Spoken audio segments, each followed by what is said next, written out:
You'll need a squeegee, times 2 empty spray bottles, washing detergent, a box cutter with a fresh sharp blade,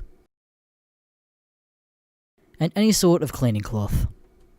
First, we make the spray mixture by filling the bottle with water and adding no more than 2 drops of washing detergent to the bottle.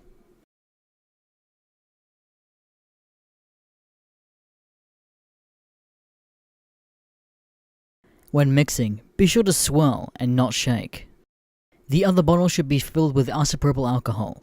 Use this to then wipe down your window, making sure that it's clean before applying your new sticker.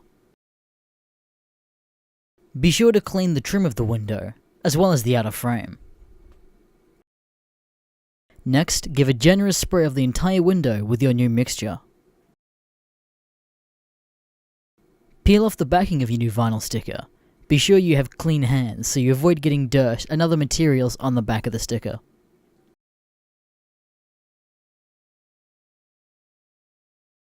Then, on the exposed part of the sticker, be sure to then spray your new mixture on it as well.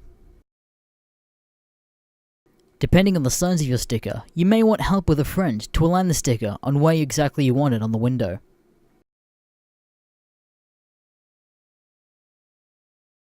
Starting from the top of the sticker, begin to push out the water underneath, and then move down the rest of the body of the sticker by pushing out water from the middle outwards, left to right, like so.